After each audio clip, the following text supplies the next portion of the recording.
Song for a Whale, Chapter 17. I wanted to see Wendell in person to update him about the whale song. After school the next day, I called on the video phone to ask if I could come over. He said if I hurried, I could ride with him and his mom to the junior high. Ms. Jackson had been absent from work that day because of some meetings, so she wanted to stop by her classroom to prepare for the next day. On the long drive to Bridgewood Junior High, I told Wendell all about recording Blue 55, a song, and sending it to the sanctuary. That's so cool! Did you hear back yet? Not yet. It hasn't been that long, though. I tried not to worry about not getting a message from Andy yet. Even though it hadn't been a whole day, I kept checking my email for a reply. What if my idea really wasn't that great? Just because the song would be at 55's frequency, that didn't mean it would make sense to him. An image popped into my head of Nina's waving hands, asking a whale, "Hey, how's the plankton?" Creating something that annoyed Blue 55 would be worse than not making the song at all. The junior high started later than we did, so students were still in class when we got to Bridgewood. On the way to Ms. Jackson's classroom, I stopped and backed up when some signing hands in a science classroom caught my eye. An interpreter signed to one group of students at a tall black table as the teacher talked to them. They weren't the only deaf students in the room. At another table, 3 students signed to one another as they worked. I wanted to jump in on the conversation about the electrical circuit they were building. Ms. Jackson went on to her class while Wendell waited for me in the hallway. A woman approached the deaf students and signed to them. It didn't seem like she was an interpreter. She just joined in on their discussion and asked what they'd do next. "Who's that woman?" I asked Wendell. "Ms. Martinez. The classes with a lot of deaf students have a deaf ed teacher in the room, along with a regular teacher. She signs like a deaf person." "Probably because she is deaf." "They have deaf teachers here?" "Yeah, a few." Wendell took my hand and pulled me away from the science class. 2 students walked by us in the hall, signing with each other. They waved hi to Wendell as they passed. I'd known that most deaf kids went to Bridgewood, but I didn't expect to see so many. They'd be able to sign with one another all the time, like during class or PE games or in the hallways, at the lunch table. Ms. Jackson was leaving her classroom with some books and a file folder when we got there. "I'm going to the workroom to make copies for tomorrow's lessons. You 2 can wait here." Everyone in the room knew Wendell since he'd been there with his mom before. After he introduced me, I wandered around and scanned the bookshelves while Wendell chatted with the other people in the room. A few kids sat at a half-circle table with another teacher who shared the room with Ms. Jackson.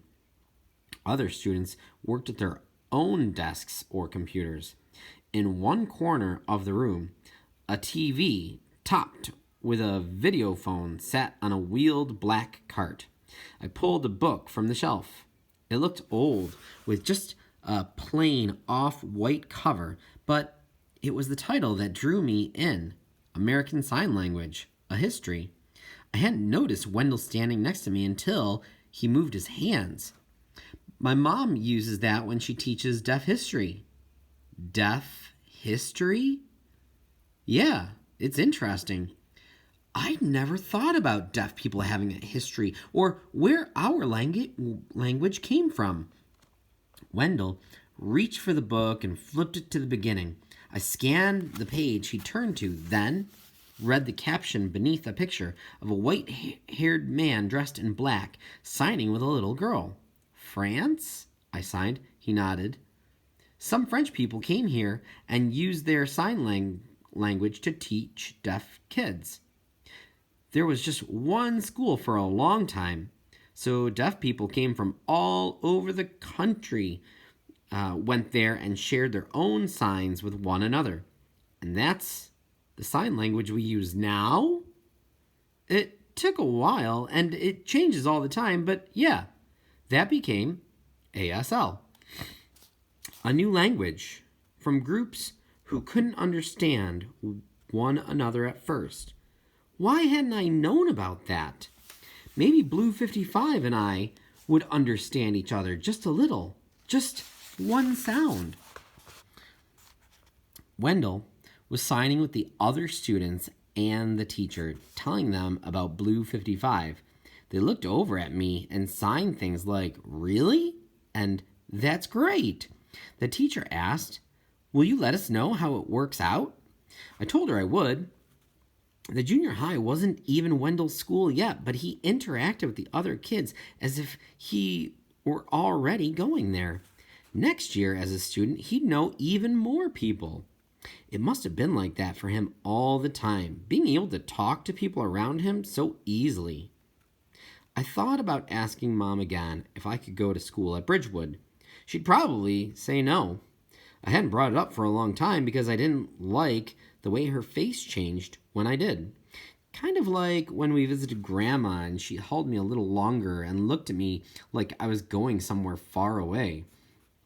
Maybe I could try again to convince her that it would be better here, that this is where I belonged.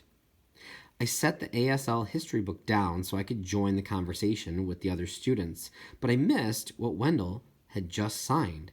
Then I missed what they answered back. Somehow, they were all keeping up with whatever they were talking about. I tried to tell myself I was just a little lost because I'd been looking down at the book when they started their conversation. But if that were it, I'd be able to catch up right away. Instead, I felt like I was tumbling in the murky water of the Gulf after a wave knocked me over. After watching their conversation for a minute, I picked up a little more. Wendell was signing faster than he usually did with me. That wasn't the only difference. A few of the signs he was using were new to me. No one else at the table looked confused. They turned to me like they were waiting for me to answer a question. I shrugged at Wendell. "I didn't catch what you were talking about." One of the students waved me off and signed, "Train gone, sorry." I'd missed out, and it was too much trouble to catch me up. Wendell laughed a little and signed, "Oh, sorry, I forgot to sign like an old person for you." I flinched like he'd slapped me. The other students laughed with him. Wendell stopped when he saw my face, then gave the others a small head shake. "Sorry," he signed.